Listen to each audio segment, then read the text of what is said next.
செல்வத்திலே முதலாகிய வேதம் செய்வதிலே தலையாகியதோ செய்வதிலே முதலாகிய நாதம் உலகத்திலே முதலாகிய கீதம் ஸ்ரீராம ஜெயமே ஜெயம். பாராளும் தசரதம் பாகியமாய் பாராளும் தசரதம் பாகியமாய் பாயசம் வைத்ததொரு பாத்திரமாய் பாராளும் தசரதம் பாகியமாய் பாயசம் வைத்ததொரு பாத்திரமாய் சீராளும் கௌசலைக்கே வாய்த்ததுமாய் சீராளும் கௌசலைக்கே வாய்த்ததுமாய் தினகரன் குலத்துகோர் நேதிரமாய் சீராளும் கௌசலைக்கே வாய்த்ததுமாய் தினகரன் குலத்துகோர் நேதிரமாய் தீராத பரமானந்தம் திருத்தவ கௌஷிகனும் கேட்டது தீராத பரமானந்தம் திருத்தவ கௌஷிகனும் கேட்டது தேடி வந்த தாடகையனு மறக்கி தேவலோகமுறவும் கணைபோட்டது தேடி வந்த தாடகையனு மறக்கி தேவலோகமுறவும் கணைபோட்டது ஆறாலும் இயலாத சிவதனுசை அலட்சியமாக வளைத்து போட்டது ஆறாலும் இயலாத சிவதனுசை அலட்சியமாக வளைத்து போட்டது அழகாகின ஜனகன் மகளை திருமணம் கொண்டு அயோத்தி நகரில் அழகாகின ஜனகன் மகளை திருமணம் கொண்டு அயோத்தி நகரில் ஸ்ரீராம ஜெயமே ஜெயம். பரசுராமன் திரு தவத்தினை வாரி பரசுராமன் திரு தவத்தினை வாரி பரசுராமன் திரு தவத்தினை வாரி பட்டாபிஷேகமும் செய்தியால் வேகி பரசுராமன் திரு தவத்தினை வாரி பட்டாபிஷேகம் செய்தியால் ஏகி வரமிரண்டால் கைகேசி கைவோங்கி வரமிரண்டால் கைகேசி கைவோங்கி பங்குதந்த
கூடை பரதனும் தார் நன்மணி வட்டகுடை பரதனும் தார் லக்ஷ்மணன் சத்ருகனும் சாமரம் ஏந்த நன்மணி வட்டகுடை பரதனும் தார் லக்ஷ்மணன் சத்ருகனும் சாமரம் ஏந்த பொற்பெரும் பரத்தினை ஹனுமனும் தாங்க பொற்பெரும் பரத்தினை ஹனுமனும் தாங்க புண்ணிய கடலினுள்ளே காவலும்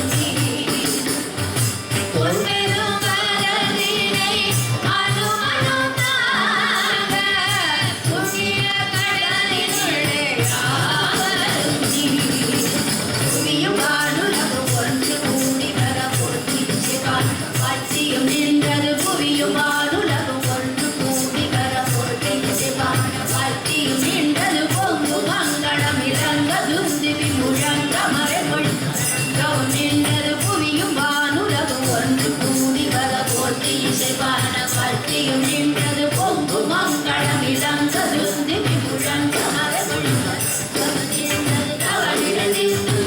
காவிரி கோதாவரி நர்மதை பூங்குணரீந்தது தவறிருந்து காவிரி கோதாவரி நர்மதை பூங்குணரீந்தது கண்டக மண்டலம் வைத்து சங்கர பட்டாபிஷேகம் கொண்டது சங்கர மண்டலம் வைத்து சங்கர பட்டாபிஷேகம் கொண்டது ஸ்ரீராமர் ஜெயமே ஜெயம்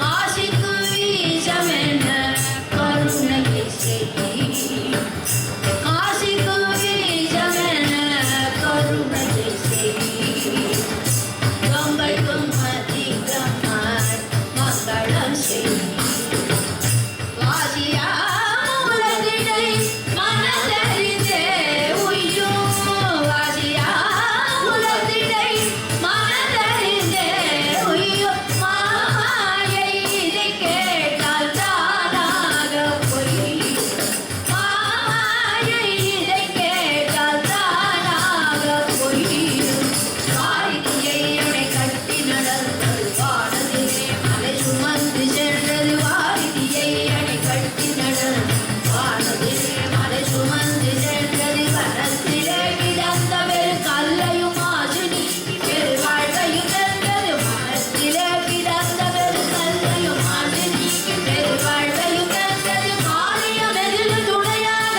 நின்றது காதலையும் வழக்காடியும் வென்றது காரியம் எதில் துணையாக நின்றது காதலையும் வழக்காடியும் வென்றது கவியில்லாத கணநிதி என வந்தது கவியில் வேறுபட்ட கவி கவியில்லாத கணநிதி என வந்தது கவியில் வேறுபட்ட கவியும் ஸ்ரீராம ஜெயமே ஜெயம்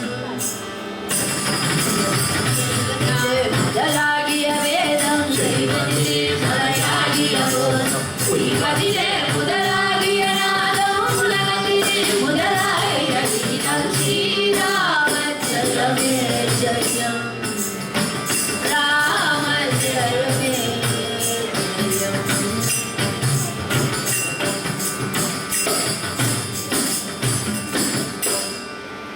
श्रीराम राम रामेति रमे रामे मनोरमे सहस्रनाम तत्तुल्यं रामनामदानने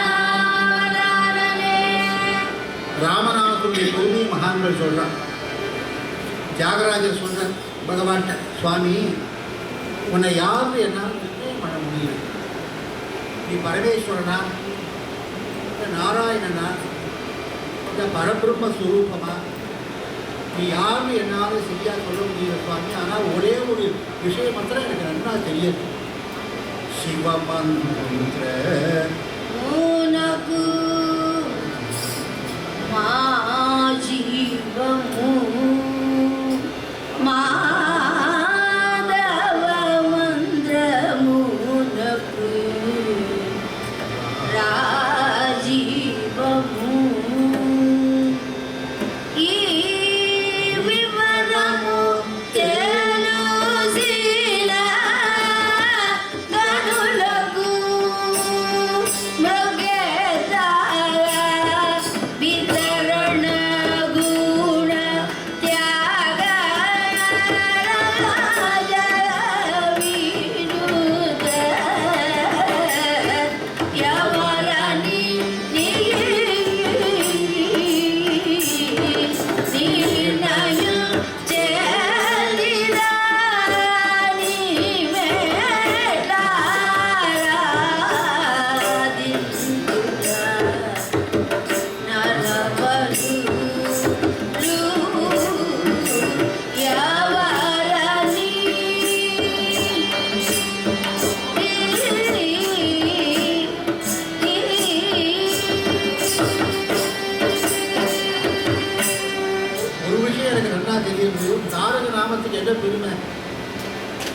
வால்மீகியுடைய மறு அவதாரம் தியாகராஜன். எப்படி வால்மீகிக்கு தாரக நாமமானது தலைகீழாக உபதேசம் பண்ணப்பட்டதோ அதே பாணியில் தான் இவர் ராமநாமத்துடைய மகிமையை சொல்றார்.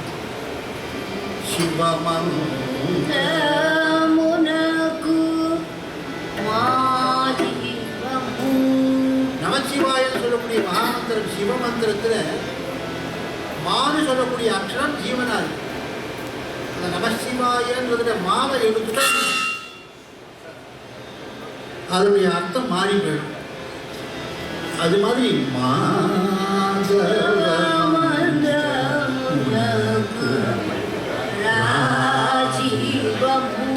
மாதவ மந்திரமான நாராயணான்ற மந்திரத்தில் ரான்னு சொல்லக்கூடிய அக்ஷரம் ஜீவனாது. நாராயணான ராவை எடுத்தோம்னா அதனுடைய அர்த்தம் மாறி போயிடும். அப்படி இந்த தாரக மந்திரமானது சிவநாமத்தையும் பகவான் நாராயண நாமத்தில் இருக்கக்கூடிய ஜீவனை எடுத்து வந்ததுன்னு தெரிஞ்சுக்கிறேன்னு யாக பிரம்மம் பேசுகிறார். அப்பேற்பட்ட பகவானுக்கு திருமணம் முடிஞ்சு விஸ்வாமித்திரன் தான் வந்த காரியம் முடிஞ்சதுன்னு கிளம்பி போனார். பகவான் தன்னுடைய சைனிகளோடு தசரதனோடு அப்படி அயோத்திக்கு வரக்கூடிய நேரம் கொஞ்சம் தூரம் வந்த பிறகு சில துர்சோதனங்களை பார்த்தான், சகுனங்களை பார்த்தான். பட்சிகள் அங்கே இங்கேயும் ஓடுறது, காற்று அடிக்கிறது, ரொம்ப ஒரு சகுனம் சரியில்லாமல் இருக்கிறத பார்க்கறச்ச வசிஷ்டரை கூப்பிட்டு கேட்டான். இப்போ சகுனமே சரியில்லையே, என்ன காரணத்தை வசிஷ்டர்னா ஆராய்ச்சி பார்த்து சொல்கிறார். தசரதா, ஒரு பெரிய ஆபத்து ஒன்று பின்னாடி வந்துட்டே இருக்கு. ஆனால் அந்த ஆபத்தினால பகவானுக்கு எந்த விதமான கஷ்டமும் கிடையாதுன்னு சொல்லக்கூடிய நேரம் ததர்ஷ பீம சங்காசம் ஜடாமண்டலதாரிணம் பார்கவம்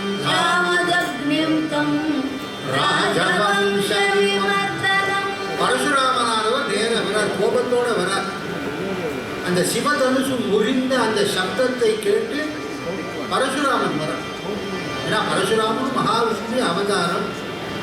தன்னுடைய அவதார மகிமைகளை பகவான் ராமன் கொடுத்தால ராமனுடைய அவதாரம் பூர்ணமாகும்.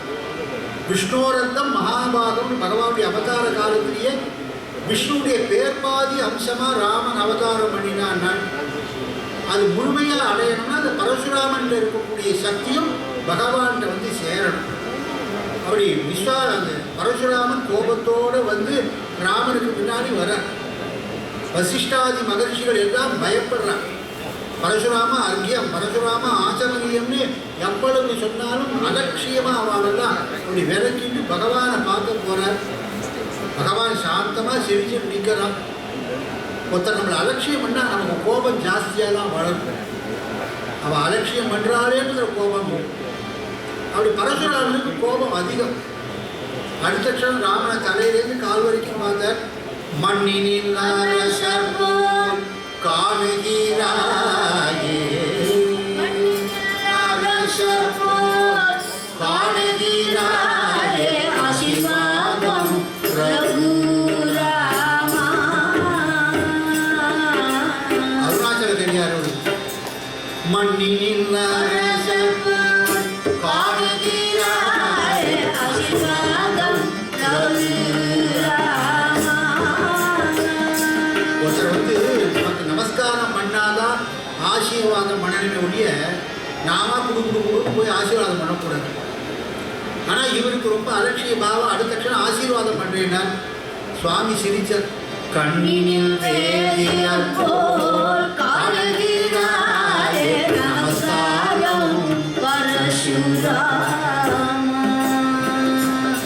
ஒருத்தர் நல்ல கூடல் போட்டுட்டு பட்டப்பட்டியாக தீபூஜிட்டு பஞ்சலட்சம் கட்டிட்டு தெருவில் வரவரை பார்த்து உங்களை பார்த்தா பிராமணன் மாதிரி இருக்கேன்னா என்ன அர்த்தம்?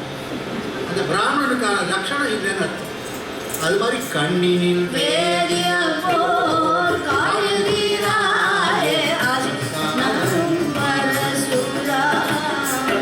அதான் பேசுறா ரொம்ப நல்லதான் இருக்குது. தாடகை சண்டை கொண்ட ராஜக்கு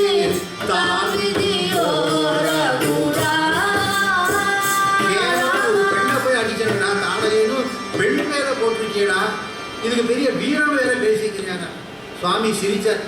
வேடுவ தொடுக்கும் இல்லை பிராமணத்தோட தலைவிதியோ பரசுராமா. பரசுராமா, பிராணனுக்கு என்ன லட்சணம்? மாந்தோல் இருக்கணும், மடிசெஞ்சி இருக்கணும், தர்ப கையில் இருக்கணும். இதையெல்லாம் எடுத்துட்டு வில்லு வச்சிருக்கு. அதுவும் நீ வச்சிருக்கிற வீட்டில் என்ன தெரியுமா? வேடர்கள் தொடுக்குமில்லை பிராமணன் தோட தலைவிதியோ பரசுராமா.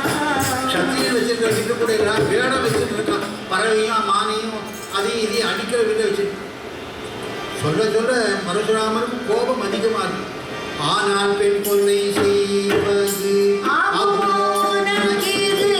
அடுக்குமோ ரகுராமா. போய் போய் ஒரு பெண்ணை போய் போட்டுட்டு பெரிய வீரன் பேசுறீங்கன்னா சுவாமி சிரிச்சார். தானாக பெற்றெடுத்த தாயை கொலை செய்தாரே தகுமோ பரசுராமா. நானாவது ஒரு ராட்சசி, வேற ஒரு பெண், பெற்றெடுத்த தாயை கொன்ற பாவி, நீ போய் இப்படி பேசலாமா? பரசுராமனுக்கு கோபம் அதிகமாச்சு. பரிசையை பார்த்தார். சொத்தை வில்லை முடித்ததை மெத்த மெத்தவே எண்ணி துள்ளாதே ரகுராமா. போய் போய் ஒரு சொத்தை வில்லை உடைச்சிருக்க. நீ எந்த பொருளாக இருந்தாலும் உபயோகப்படுத்திட்டே இருந்தால் தான் நன்னா இருக்குமே ஒழிய அப்படியே போட்டு வச்சா அது துரு பிடிச்சி நாளைக்கு தூக்கினா டக்குனு உடைஞ்சிடும். அது மாதிரி இந்த சிவதனுசானது உபயோகப்படுத்தாமலேயே ஜனகன் வீட்டில் இருக்குது. அதை போய் தொட்டு அது உடஞ்சி வச்சு இந்த சொத்தை வீட்டை உடஞ்சிட்டு பெருசாக பேசுறீ. கற்ற வேதியன் என்று பொறுத்தேன் பொறுத்தேன் குதிக்காதே பரசுராமா. ஜோடி பிராமணன் போதாதுரைக்கு இந்த ஆச்சாரியன் விஸ்வாமித்திரனுக்கு மருமகன். அதனால் உன்னை நான் இட்டேன், இது வரைக்கும் விட்டேன், ரொம்ப புதிக்காது. அந்த வில்வளை தாயே, இந்த வில்வளை இந்த அடடா ரகுராமா. அந்த வில்லை வளைச்சுட்டா இது விஷ்ணு தனுசு, இதை வளைச்சு பாடுறான்னு கையில் கொடுத்தார். அடுத்த க்ஷணம் பகவான் அதில் வளைச்சு அப்படி அம்பை வச்சான். இந்தா வளைத்தேன் இதில் வைத்த அம்புக்கு வழியெங்கே பரசுராமா. பரசுராமா, நான் வில்லில் அம்பை பூண்டிட்டேன்னா அதுக்கு ஏதாவது ஒரு இலக்கம் கொடுத்தே ஆகணும். இதை வச்சாச்சு, இதுக்கு என்ன தர போறேன்? அடுத்த க்ஷணம் பரசுராமன் தலையை குனிஞ்சான். சந்தி ஜபதபங்கள் எல்லாம் நம்புக்கே தந்தே ரகுராமா.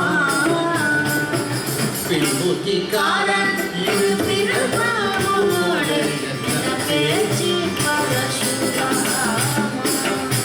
என்னால் எவ்வளவு ராஜ்யங்கள் ஸ்வீகரிக்கப்பட்டதோ என்னுடைய தபசு எல்லாத்தையும் உனக்கு கொடுத்தேன்னு கிளம்பி போன. விபீஷ்ண சரணாகதி நடக்கிற இடம். மணவாள மாமுனிகள் விபீஷ்ண சரணாகதி ராமாயணம் சொல்லிட்டு இருக்கார். அதே சமயத்தில் இன்னொரு அந்த காலத்தை சேர்ந்த இன்னொரு பெரிய ஆச்சாரியன் இன்னொரு இடத்துல ராமாயணம் சொல்லிட்டு இருக்கு. அந்த ஆச்சாரியன் சொல்லிக் கொண்டிருக்கக்கூடிய காலத்தில் இந்த விபீஷ்ண சரணாகதி வந்து அப்போ ஒருத்தன் எழுதி கேட்டான். சுவாமி ராமனை பற்றி சொல்லிட்டு ஆத்மானம் மானுஷம் மன்னியே அதம் தசரதாத்மஜம்னு சுவாமி சொல்லியிருக்கான். நான் மனுஷன்தான், தசரதனுடைய பிள்ளை தான் சொல்லியிருக்கான். இன்னும் ராவண யுத்தம் தொடங்கலை. விபீஷணன் வந்து சரணாகதி பண்ணுறான். அடுத்த க்ஷணம் விபீஷனுக்கு லங்காபுரிக்கு அப்படி ராஜ்யத்தை அவனுக்கு கொடுத்தேன்னு பகவான் சத்தியத்தை பண்ணுறார். உன்னை மன்னனாக்கினேன்னு சத்தியத்தை பண்ணுறாரு. ஒரு மனுஷனால் இது செய்ய முடியுமா? எப்பேற்பட்டவனாக இருந்தாலும் யார் ஜெயிப்பா யார் தோப்பான்னு சொல்ல முடியாது. தர்மம் தான் ஜெயிக்கும். இருந்தாலும் தர்மம் எப்பொழுதுமே ஜெயிச்சுட்டு இருக்குமா? சில சமயத்தில் தர்மத்துக்கும் சோதனை வரும். பகவான் இப்படி ராஜ்யத்தை கொடுத்தேன்னு சொன்னாங்க. எந்த தைரியத்தில் கொடுத்தான்? அப்போ ஒருத்தர் சொன்னார், லங்காபுரி அவன் கொடுக்கல. ராவணன்ட்ட பகவான் தோற்றிருந்தாலும் சொன்ன வாக்கை நிறைவேற்றணும். அதனால் சுக்ரீவன்ட்டேருந்து கிஷ்கிந்தியை வாங்கி கொடுப்பார். அப்போ இன்னும் அதுக்கு சொன்னால் ராமன் ஜெயிக்க போகிறான்ற எண்ணத்தில் தான் இந்த சுக்ரீவன் ராமன் கூட இருக்கான். ஏன்னா அவன் வானரம். அவன் புத்தி எப்போ எப்படி மாறும் தெரியாது. இந்த கை கொஞ்சம் அடங்கி ராமனுடைய வலிமை கொஞ்சம் அடங்க ஆரம்பித்தா சடாரு ராமன்ட்டு போய் சாதிடுவான். அப்போ கிஷ்கிந்தையும் வாங்க முடியாது. சரி, பரதன்ட்டேருந்து ராஜ்யத்தை வாங்கிட்டது. பரதன் ஒரு மனுஷன். மனுஷனுடைய சித்தம் எப்போ எப்படி மாறும்னு சொல்ல முடியாது. இந்த வலது கையில் இருக்கக்கூடிய பொருள் இடது கைக்கு வரதுக்குள்ள புத்தி மாறிவிடும். கர்ணன் தானம் கொடுக்கணும்னு நினைச்சிட்டு இருந்தான். அப்போ ஒரு அந்தணன் வந்து அவன்கிட்ட தானம் கேட்டான். தங்க கிண்ணத்தில் எண்ணெயை வச்சு கர்ணன் தேய்ச்சிட்டு இருந்தான். அவன் கர்ணா தானம் தரணும்னு கேட்டான். அடுத்த க்ஷணம் பார்த்தான். கர்ணன் என்ன செய்யுது நினைச்சவன் இந்த வலது கையில் இருக்கக்கூடிய இடது கையில் இருக்கிற கிண்ணத்தில் இருக்கிற எண்ணெயை வலது கையில் இருந்தால் விட்டுட்டு இடது கையினால இந்த கிண்ணத்தை கொடுத்தான், தானம் கொடுத்தான். அவன் பக்கத்தில் துரியோதனன் வந்து சொன்னான், கர்ணா தானம் கொடுத்தா வலது கையால் கொடுக்கணும், நீ இடது கையால் கொடுக்குறியே, என்னடா தப்பாச்சு. கர்ணன் சிரித்தான். துரியோதனா, இந்த புத்தி ஸ்திரமே கிடையாது. வலது கையில் இருக்கிற சாமான் இடது கைக்கு வரத்துக்குள்ளேயும் இடது கையில் இருக்கிறது வலது கைக்குள்ள வரத்துக்குள்ள புத்தி மாறிடும். இந்த கைக்கு வந்து வலது கையால் கொடுக்கறதுக்குள்ள எதுக்கு தங்க கிணத்து தரணும், ஒரு 10 ரூபா கொடுத்து அனுப்பக்கூடாதான்னு புத்தி மாறிடும். எப்போ கொடுக்கணும்னு நினைக்கிறோமோ அப்போவே கொடுக்கணும்டா, அதனால கொடுத்தேன் நான். அப்படி மனுஷனுடைய புத்தி எப்போ எப்படி மாறும்னு தெரியாது. பரதன் கொடுக்காட்டா என்ன செய்வார்? இப்போ மணவாள மாமனுக்கு சட்டுன்னு பதில் சொல்ல தெரியல. அந்த இன்னொரு உபன்யாசத்துக்கு தெரியும். மறுநாளை காத்தால காலையில் ஸ்நானத்துக்கு போயிருக்கிறார் பராசர பட்டர். ஸ்நானத்துக்கு போயிருக்கார். அப்போ மணவாள மாமனுடைய சிஷ்யாலும் அங்கே குளிச்சுட்டு இருக்கார். இவருக்கு இந்த விஷயத்துக்கு சந்தேக நிவாரணம் வேணும். ஆனால் சிஷ்யாட்ட போய் கேட்க முடியுமா? உங்கள் குருநாதனுக்கு என்னடா பதில் சொல்லுவாரு? கேட்கறதுக்கு கௌரவ குறைச்சல். அதனால் பார்த்தா அவன் சிஷ்யாவை பார்த்து எனக்கு என்னடா உபன்யாசம் நடந்து ஆச்சாரியர் என்ன சொன்னார்? இப்போ விபீஷண சரணாகதி சொன்னார். ஓ, விபீஷண சரணாகதி சொன்னாரா? சரி, விபீஷன் ராஜ்யத்தை கொடுக்குறேன்னு சொன்னார் சுவாமி. மனுஷன் தானே, ராவணன்ட்ட தோத்துட்டா என்ன செய்வார்னு இப்படி ஒவ்வொன்றா கேட்டுட்டு வரைச்ச அந்த சிஷ்யன் சொன்னால், இதுதான் அந்த பரசுராம கர்ம பங்கத்தில் இருக்கேன். நல்ல புத்திசாலி டக்குன்னு பிடிச்சினார். போய் ராமாயணத்தை எடுத்து பார்த்தார். அதில் பரசுராமன் தன்னால் ஸ்வீகரிக்கப்பட்ட ராஜ்யம் எல்லாத்தையும் ராமா உன் அம்புக்கு கொடுத்தேனா. அது சுவாமி நினைச்சாராம், விபீஷனுக்கு நம்ம ராஜ்யத்தை கொடுத்துட்டோம், ராவணனை ஜெயித்து இந்த லங்கையை கொடுக்க முடியாவிட்டாலும், சுக்ரீவனுடைய ராஜ்யம் கிஷ்கிந்தையை வாங்கி கொடுக்க முடியாவிட்டாலும், அயோத்தியை கொடுக்க முடியாட்டாலும் பரசுராமன்ட்டு நம்ம வாங்கின ராஜ்யம் இருக்கு, அதை கொடுப்பேன்னு சொன்னார். அப்படி பகவான் ஒவ்வொரு சரித்திரத்தை அப்படி நடத்தி காட்டுறான். பரசுராமன் அப்படி தான் ஸ்வீகரித்த ராஜ்யங்கள் எல்லாத்தையும் அப்படி கொடுத்துட்டு கிளம்புற நேரம் சீதையானவர் அந்த மேனால உட்காந்துருக்கா, பல்லத்தில் உட்காந்துருக்கா. சத்திய தர்மம் என்னது? ஒரு பெண்ணானவள் கிளம்பின இடத்திலிருந்து போய் சேர்ற வரைக்கும் அந்த மேனாவை திறந்து பார்க்கக்கூடாது. இந்த பரசுராமன் இந்த வில்லை கொடுத்து ராமன் அதை வளர்த்த உடனே தாயார் அந்த மேனாவை திறந்து பார்த்து மூடினா, அயோத்திக்கு வந்தவுடனே பகவானுக்கு பயங்கர கோபம். சீதைகிட்ட 1 நாள் ஆச்சு, 2 நாள் ஆச்சு, 3 நாள் பேசவே இல்லை சுவாமி. பொதுவாகவே பெண்களுக்கு திருமணமாகி ஒரு மாதம் வரைக்கும் கணவன்கிட்ட ரொம்ப பயம் இருக்கும். அவனுடைய குணாதிசயங்கள் தெரியாத வரைக்கும். அவனுடைய குணாதிசயங்கள் தெரிஞ்ச பிறகு இவன் பயப்படணும். எங்களையும் சேர்த்தா சொல்கிறான், கேட்குறவான மாத்திரம் சொல்கிறேன். எங்களுடைய சுவானுபவத்தில் சுவாமி கோச்சிட்டு இருக்காரு, என்ன தெரியலையே. தாயார் ஒரு நாளைக்கு கேட்டேன், சுவாமி உங்களுக்கு என்ன போகணும்? அசட்டு பெண்ணே, க்ஷத்திரிய தர்மம் தெரிஞ்சு நீ சரியாக நடக்கலை. என்ன சுவாமி நடக்கலை? இல்லை, அப்படி வரக்கூடிய காலத்தில் மேனாவை திறந்து பார்த்தே ஏறினா. அட போங்க சுவாமி, எனக்கு ஒரு பயம் வந்து கொடுத்து. என்னடி பயம்? நாங்கள் இவ்வளோ பேர் இருக்க, உனக்கு என்ன பயம்? ஒன்றும் இல்லை, எங்கள் அப்பாட்ட விஷ்ணு தரிசு இருந்தது, அதை முறிச்சோடனே எங்கள் அப்பா என்ன கல்யாணம் பண்ணி கொடுத்துட்டார். சிவதனுசு இருந்தது, அதை முறிச்சோடனே எங்கள் அப்பா என்ன கல்யாணம் பண்ணி கொடுத்துட்டார். இப்போ பரசுராமன் விஷ்ணு தனுஷை கொண்டு வந்து நிறுத்தினா, அதை முடிச்சு அவன் ஏதாவது பொண்ணை கொண்டு வந்து கொடுத்துட்டா எனக்கு கஷ்டம் வந்துருமே. அதனால திறந்து பார்த்து சமத்காரமாக சொல்லுவான் இந்த கல்யாணம். அப்படி பகவான் நாட்டுக்கு வந்து நாட்டில் நடக்கக்கூடிய நேரம் தசரதராமன் பகவானுக்கு பட்டாபிஷேகம் பண்ணணும்னு தீர்மானத்தை பண்ணுறான். அப்படி மந்திரிகளுக்கு மத்தியில் அவன் இருந்து ஆலோசனை பண்ணி தீர்மானம் பண்ணுற நேரம். அந்த காலத்தில் குழந்தைகள்லாம் என்ன செய்வான், பெரியவாளுக்கு ராத்திரி நமஸ்காரம் பண்ணி அவள் சொல்லக்கூடிய நல்ல வச்சனத்தை கேட்டுன்னு போய் தூங்குவான். அதனால் சொப்பனமே வராது, வந்தாலும் நல்ல சொப்பனமாக வரும். அப்படி நாளோறும் சீதையும் ராமனும் அந்த அப்பாவுக்கு அம்மாவுக்கு எல்லாருக்கும் நமஸ்காரம் பண்ணிட்டு போய் தூங்குற வழக்கம். அது மாதிரி இந்த பட்டாபிஷேகத்துக்கு ஒரு 4 நாளைக்கு முன்னாடி பகவானும் தாயாரும் கைகேயிக்கு போய் நமஸ்காரத்தை பண்ணினாராம். அப்போ தாயாருடைய கழுத்துறது திருமாங்கல்யம் வெளியில் வந்து பளபளன்னு மின்னிச்சு. பெண்களுடைய திருமாங்கல்யமானது கணவனை தவிர வேற யார் கண்ணிலையும் படக்கூடாது. அது மற்றவா கண்ணில் பட்டால் அதுக்கு ஆயுஸ் கம்மியாயிடும். கணவனை தவிர வேற யார் கண்ணிலையும் படக்கூடாது. நீங்கள் சில தர்மங்களையும் நம்ம சொல்ல வேண்டும். கோயிலுக்கு போனால் குங்குமம் கொடுத்தா முதல்ல வாங்கி நெச்சில் வச்சுக்கிறானோ இல்லையோ இந்த திருமாங்கல்யை தூக்கி அதில் ஒரு பொட்டை வைப்பான். அப்படி 4 பேர் பார்க்குற மாதிரி திருமாங்கல்யத்தை எந்த பெண்களும் காட்டக்கூடாது. இது வரைக்கும் காட்டியிருந்தாலும் பரவாயில்ல, இனிமே காட்டாமல் இருக்கலாம், கல்யாணம் பண்ணிக்கிற பெண்கள் காட்டாமல் இருக்கலாம். அப்படி அந்த பலபழம் திருமாங்கல்யம் என்றதை பார்த்தால் கைகேயி அடுத்த கணம் சொரேன்னு தூக்கி வாரி போட்டு தாயாருடைய திருமாங்கல்யம் வெளியே தெரியவே மனசில் யோசித்தவள் நன்னா ஜாதகத்தை எடுத்து பரட்டி பார்த்து ஜோசியத்தில் கைகேயாலும் ரொம்ப கெட்டிக்காரு. தசரதனுடைய ஆட்சியில் ஒரு சமயம் நாட்டில் துர்பிக்ஷம் வந்து தசரதன் வசிஷ்டரை கேட்டான், கஷ்டம் வந்துவிட்டே என்ன காரணம்? தசரதா உனக்கு ரோகிணி நட்சத்திரம், அதை சனீஸ்வரன் பார்க்குறான், அந்த சனீஸ்வரனுடைய பார்வை உனக்கு கட்டம், அதனால் நாட்டுக்கு கட்டம். அடுத்த கணம் தசரதன் 10 ரதம் இருக்கு, ஒரு ரதத்தை எடுத்துட்டான், நேரம் சனீஸ்வரன்ட்ட யுத்தத்துக்கு போயிட்டான். இப்போ சனீஸ்வரன் பார்த்தான், நான் வரப்போறேன்னு சொன்னாலே எல்லாரும் பயப்படுவான், இவ்வளவு தூரம் ஒரு நரன் வந்திருக்கானே இங்கே யாருதான்? தசரதன் சொன்னால் நான் சூரிய வம்சத்து மன்னன் தசரதன் பேரு, என் நட்சத்திரத்தை நீ பார்த்ததால எனக்கு கஷ்டம், அதனால் என் நாட்டுக்கு கஷ்டம், ஆகவே யுத்தம் பண்ணி உன்னை ஜெயிக்க போகிறேன். சனீஸ்வரன் சிரித்தான், தசரதா நானும் சூரிய வம்சத்து பிள்ளைதாண்டா, நாராயணுடைய நாபிக்கமலத்தில் பிரம்மதேவன், பிரம்மதேவனுடைய மனசில் பிறந்தவர் மரீச்சி, மரீச்சியுடைய பிள்ளை கஷ்யபர், கஷ்யபருடைய பிள்ளை சூரியன், சூரியனுடைய பிள்ளை சனீஸ்வரன். அப்புறம் அந்த சூரியனுக்கு அடுத்த வம்சத்தில் வந்தவன் ராமச்சந்திர மூர்த்தி. அதனால் நானும் சூரிய வம்சத்தை சேர்ந்தவன் தான். அப்படி கணக்கு பண்ணி பார்த்தா நான் அவனுக்கு தாத்தா முறை ஆறேன், தாத்தாவும் பேரனும் சண்டை போடக்கூடாதுடா, ஆனால் நான் அவனுக்கு வரம் தரேன். என்ன வரம்? இனிமேல் ஒரு நட்சத்திரத்தை நான் பார்த்தாலும் அதனால் எந்த விதமான கட்டமும் உனக்கு வராது அப்படின்னு தரேன். இன்றைக்கும் ரோகிணி நட்சத்திரக்காரர்களுக்கு 7 நாட்டு சனி, அந்த சனி, இது எதுவுமே வந்தாலும் அதனால் பாதிப்பு இருக்காது. தசரதன் உடனே கேட்டான் சனீஸ்வரனை, சரி நீ இப்படி சொல்லிட்டேன், இது நாட்டில் நடைமுறை கொண்டு தான் நான் எப்படா தெரிஞ்சுக்கிறது? அவன் சொன்னான், நீ பூமிக்கு போடா, அங்கே கேகேய மன்னன் அஸ்வபதி மகாராஜா இருப்பான், அவன் ஜோசியத்தை ரொம்ப கெட்டிக்காரன், அவன்கிட்ட போய் கேடா.